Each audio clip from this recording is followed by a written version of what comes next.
முழு மகாபாரதம் தமிழில் இதனை மொழிபெயர்ப்பவர் அருள் செல்வ பேரரசன். தொடர்வது உத்தியோக பருவம் பகுதி 161 ஆ. தலைப்பு துரியோதனனின் ஏளனப் பேச்சு. Derisive speech. உத்தியோக பருவா செக்ஷன் 161B மகாபாரதா இன் தமிழ். இது உலூக தூதாகமன பருவம் 1. இந்த பதிவின் சுருக்கம்: பாண்டவர்களின் சினத்தை தூண்டுமாறு யுதிஷ்டிரன், கிருஷ்ணன், பீமன், நகுலன், சகாதேவன், விராடன், துருபதன், திருஷ்டத்யும்னன், சிகண்டி ஆகியோர் ஒவ்வொருவரிடமும் தான் சொல்லி அனுப்பும் வார்த்தைகளை சொல்லுமாறு துரியோதனன் உலூகனிடம் சொன்னது. இப்பொழுது உத்தியோக பருவம் பகுதி 161 ஆ. துரியோதனனின் ஏளனப் பேச்சு. இப்பதிவிற்குள் நுழைவோம். யுதிஷ்டனிடம் சொல்ல வேண்டியவற்றை உலூகனிடம் துரியோதனன் தொடர்ந்து சொன்னான். ஓ தீய ஆன்மா கொண்டவனே யுதிஷ்டிரா, நீ கூட அத்தகைய பூனை நடத்தை கொண்டவனே. கதையில் வந்த அந்த பூனை எலிகளிடம் நடந்து கொண்டதைப் போலத்தான் நீயும் உனது சொந்தங்களிடம் நடந்து கொள்கிறாய். உனது பேச்சு ஒரு வகையில் இருக்கிறது, உனது நடத்தையோ வேறு வகையில் இருக்கிறது.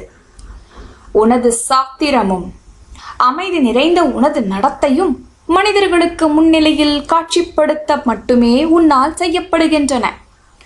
இந்த பாசாங்கையெல்லாம் கைவிட்டு சத்திரிய நடைமுறைகளை பின்பற்றி ஒருவன் என்னென்ன செய்ய வேண்டுமோ அவை அனைத்தையும் செய்வாயாக. ஓ மனிதர்களில் காளையே யுதிஷ்டிரா, நீ அறம் சார்ந்தவன் இல்லையா? உனது கரங்களின் ஆற்றல் மூலம் இந்த பூமியை அடைந்து அந்தணர்களுக்கு கொடையையும் இறந்து போன தனது மூதாதையருக்கு ஒருவன் செய்ய வேண்டியவற்றையும் அளிப்பாயாக. ஆண்டாண்டுகளாக தொடர்ச்சியாக துயரத்தில் வீடிக்கப்பட்டுள்ள உனது தாயார் குந்திக்கு நல்லதை செய்ய முனைவாயாக. அவளது கண்ணீரை வற்றச் செய்வாயாக. போரில் உனது எதிரிகளை வீழ்த்தி அவளுக்கான மரியாதைகளை செய்வாயாக. மிகவும் பரிதாபகரமாக வெறும் 5 கிராமங்களை மட்டுமே நீ கேட்டாய். அதுவும் கூட எங்களால் நிராகரிக்கப்பட்டது. ஏனெனில் பாண்டவர்களை கோபமூட்டுவதில் நாம் வெற்றி காண்பது எப்படி, போரை நாம் நிலைநாட்டுவது எப்படி என்பனவற்றை மட்டுமே நாங்கள் முயன்று கொண்டிருந்தோம். உன் நிமித்தமாகவே தீய விதுரன் எங்களால் விரட்டப்பட்டான். அரக்கு வீட்டில் வைத்து உங்கள் அனைவரையும் எரிக்க முயன்றவர்கள் நாங்களே என்பதை நினைவு கூர்ந்து இப்போது ஆண்மையை அடைவாயாக. உபப்ளாவியத்தில் இருந்து கிருஷ்ணன் குருக்களின் அதாவது கௌரவர்களின் சபைக்கு புறப்பட்ட போது அந்த கிருஷ்ணன் மூலமாக, ஓ மன்னா துரியோதனா கேள், போருக்கோ அமைதிக்கோ நான் தயாராக இருக்கிறேன் என்ற செய்தியை நீ எங்களுக்கு சொன்னாய். ஓ ஏகாதிபதி யுதிஷ்டிரா, போருக்கான அந்த நேரம் வந்துவிட்டது என்பதை அறிவாயாக. ஓ யுதிஷ்டிரா, அந்த நோக்கில் நான் இந்த ஏற்பாடுகள் அனைத்தையும் செய்துவிட்டேன். போரை விட மதிக்கத்தக்க உயர்வாக நற்பேராக ஒரு சத்திரியன் வேறு எதை கருதுவான்? நீ சத்திரிய வகையில் பிறந்தவனாவாய். அப்படியே இந்த உலகத்தில் நீ அறியப்படுகிறாய். துரோணர், கிருபர் ஆகியோரிடம் ஆயுதங்களை அடைந்த நீ, ஓ பாரத குலத்தின் காளையே யுதிஷ்டிரா, உன்னை போன்ற அதே வகைக்கு சொந்தமானவனும் பலத்தில் உன்னை விட உயர்வில்லாதவனுமான வாசுதேவனை, அந்த கிருஷ்ணனை ஏன் நம்புகிறாய் என்று யுதிஷ்டனிடம் கேட்பாயாக. பாண்டவர்களின் முன்னிலையில் அந்த வாசுதேவன் கிருஷ்ணனிடம் நீ இந்த பின்வரும் வார்த்தைகளை சொல்ல வேண்டும். உன் நிமித்தமாகவும் பாண்டவர்கள் நிமித்தமாகவும் உனது சக்தியில் சிறந்ததை பயன்படுத்தி போரில் நீ என்னை தாக்குப்பிடி பார்ப்போம். குருக்களின் சபை மத்தியில் நீ ஏற்ற விஸ்வரூபத்தை மீண்டும் ஒருமுறை ஏற்று அர்ஜுனனுடன் சேர்ந்து போர்க்களத்தில் என்னை நோக்கி விரைவாயாக. ஒரு மாயக்காரனின் தந்திரங்கள் அல்லது மாயைகள் சில சமயங்களில் அச்சத்தை தோற்றுவிக்கக்கூடும். ஆனால் போருக்காக ஆயுதம் தாங்கி நிற்பவனை பொறுத்தவரை இத்தகு மோசடிகள் போருக்கு எழுச்சியூட்டுவதை விட கோபத்தை மட்டுமே அவனிடம் தூண்டுகின்றன. எங்களது மாய சக்திகளால் சொர்க்கம் அல்லது வானத்திற்கு உயர்வதற்கோ, பாதாள உலகம் அல்லது இந்திரனின் நகரத்திற்குள் ஊடுருவதற்கோ நாங்களும் திறன் பெற்றவர்களே. எங்கள் உடலில் பல்வேறு உருவங்களை எங்களாலும் காட்சிப்படுத்த இயலும். பெரும் ஆணையாளன் பிரம்மன் அத்தகைய மாயக்காரனின் தந்திரங்களால் ஒருபோதும் உயிரினங்கள் அனைத்தையும் அடக்கவில்லை. அந்த பிரம்மனின் சுய விருப்பத்தின் பேரிலேயே அது அடக்கப்படுகிறது. ஓ விஷ்ணுகுலத்தோனே கிருஷ்ணா, திருதராஷ்டிரர் மகன்களை போரில் கொல்லச் செய்து எதிர்ப்பில்லாத அரசுரிமையை பிருதையின் அந்த குந்தியின் மகன்களுக்கு, அந்த பாண்டவர்களுக்கு நான் வழங்குவேன் என்று எப்போதும் நீ சொல்லும் வார்த்தைகளை சஞ்சயன் என்னிடம் கொண்டு வந்தான்.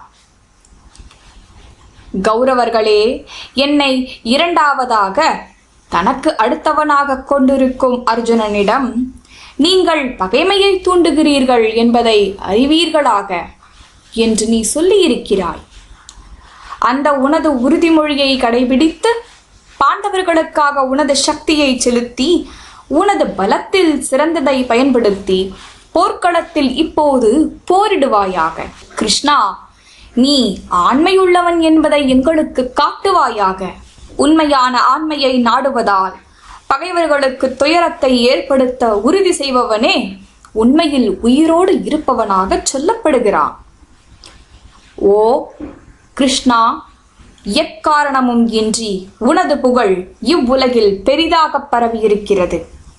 எனினும் மீசை முதலிய ஆண்மையின் குறிகளை தன்னிடம் கொண்டும் உண்மையில் அலிகளாக இருப்போர் இவ்வுலகில் பலர் இருக்கின்றனர் என்பது இப்போது அறியப்படும். குறிப்பாக நீ கம்சனின் அடிமையாவாய். உனக்கு எதிராக ஏகாதிபதியான நான் கவசம் தரித்து என்னை மறைத்துக் கொள்ளக்கூடாது என்று கிருஷ்ணனிடம் சொல்வாயாக. அடுத்ததாக, ஓ உலூகா, மதிகெட்டவனும் அறியாமை நிறைந்தவனும் பெருந்தீனிக்காரனும் கொம்புகள் அகற்றப்பட்ட காளையை போன்றவனுமான பீமசேனனிடம் இவ்வார்த்தைகளை மீண்டும் மீண்டும் சொல்வாயாக. ஓ பிருதையின் மகனே, குந்தியின் மகனே பீமா, விராடனின் நகரத்தில் அந்த வல்லவன் என்ற பெயரில் அறியப்பட்ட சமயக்காரனாக இருந்தவன் நீ. இவை அனைத்தும் உனது ஆண்மையின் சாட்சிகளாகும். குருக்களின் சபைக்கு மத்தியில் நீ செய்த சூளுரை, நீ செய்த சபதம் பொய்க்காதிருக்கட்டும்.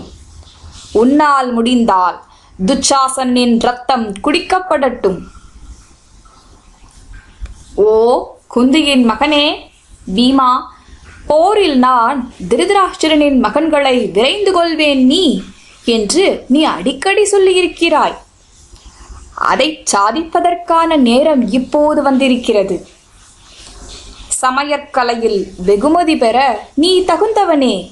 எனினும் உடை, உணவு மற்றும் போர் ஆகியவற்றுக்குள் பெரும் வித்தியாசங்கள் இருக்கின்றன. இப்போது போரிடுவாயாக. ஆண்மையுடன் இருப்பாயாக. உண்மையில் உனது கதாயுதத்தை வாரி அணைத்துக் கொள்ளும் நீ பூமியில் உயிரற்று விழுந்து கிடக்க வேண்டியிருக்கும்.